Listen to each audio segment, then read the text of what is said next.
So what is the global energy crisis? The energy crisis is the concern that the world's demands on the limited natural resources that are used to power industrial society are diminishing as the demand rises. These natural resources are in a limited supply while they do occur naturally.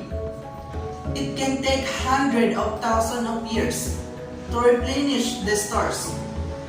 Governments and concerned individuals are working together to make the use of our renewable resources a priority and to lessen the irresponsible use of the natural supplies through increased conservation. The energy crisis is a broad and a complex topic. Most people don't feel connected to its reality unless the price of gas at the pump gas up the rise up there are lines at the gas station. The energy crisis is something that is ongoing and getting worse despite many efforts. The reason for this is that there is not a broad understanding of the complex causes and solution for the energy crisis that will allow for an effort to happen that will resolve it.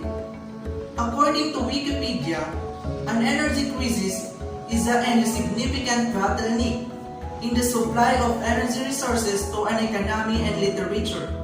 It often refers to one of the energy sources used at a certain time and place, in a particular those that supply national electricity grids or those used as a fuel and industrial development.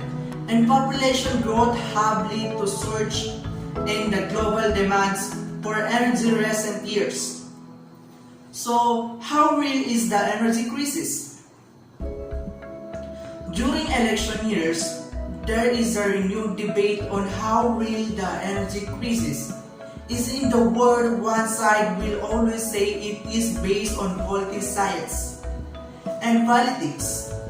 The other will say that the other side is basing their findings on junk science and political interest. The best way to sum up the reality of the energy crisis is that you cannot have growing demands on limited resources without eventually running off the resources. That is just common sense. What is really at play in the discussion about how real the energy crisis is concerned the perception of responsibility for the future. There is no real energy crisis if you are not concerned about life after your time on earth is gone. However, there is a genuine energy crisis if you care about the future that the next generation will inherit.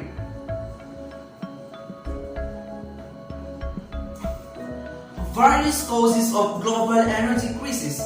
It would be easy to point the finger at one practice or industry and lay the blame for the entire energy crisis at their door, but that would be a very naive and unrealistic interpretation of the cause of the crisis.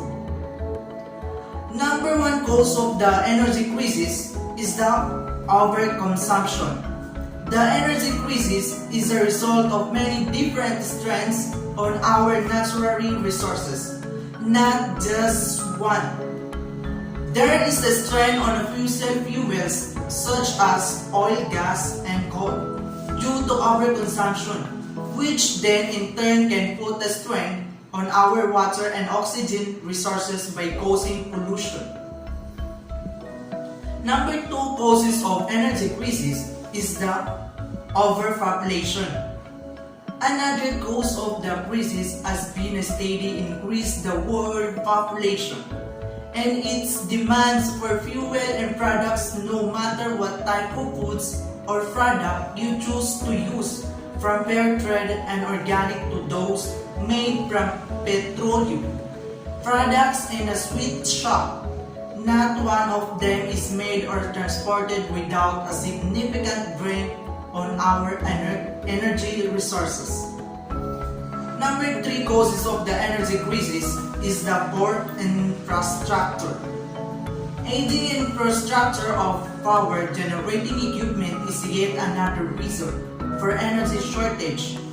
Most of the energy producing firms schemes on using outdated equipment that restricts the production of energy. It is the responsibility of utilities to keep on upgrading the infrastructure and set a high standard of performance. So what is the possible solution to the problem of energy crisis? Many of the possible solutions are already in place today, but they have not been widely adopted. Number one is the move towards renewable resources. The best possible solution is to reduce the world dependence on non-renewable resources and to improve overall conservation of efforts. Much of the industrial age was created using fossil fuels, but there is also no to technology that uses the other types of the renewable energies, such as steam, solar, and wind.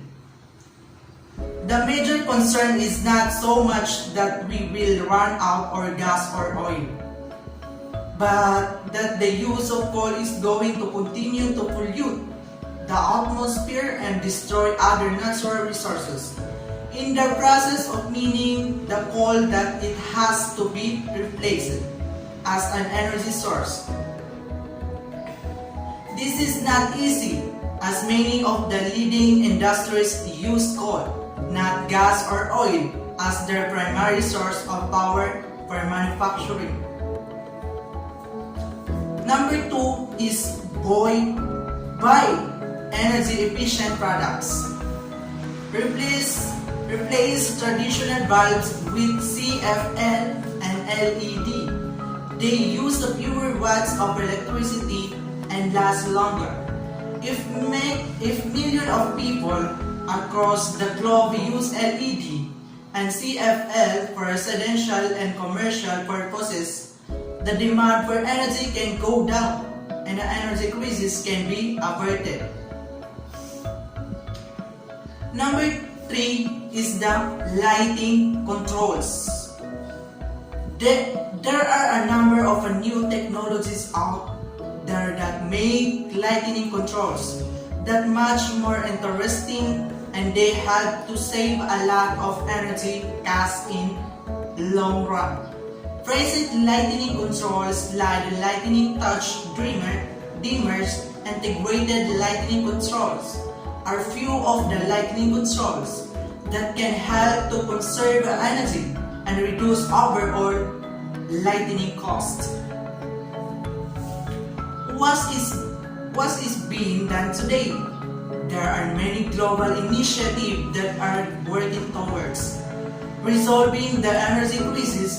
This has taken the form of an increased regulation and restriction on carbon emission, the promotion of greener manufacturing and construction projects, the funding of research into hybrid technologies and more sustainable technologies and more.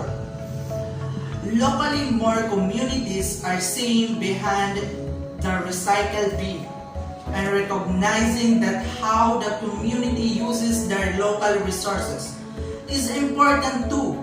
More community gardens, parks, and farmers markets are springing up not only as means of introducing more sustainable elements into people's life, but as an essential part of educating the public about the importance of resources. So that's all, and thank you.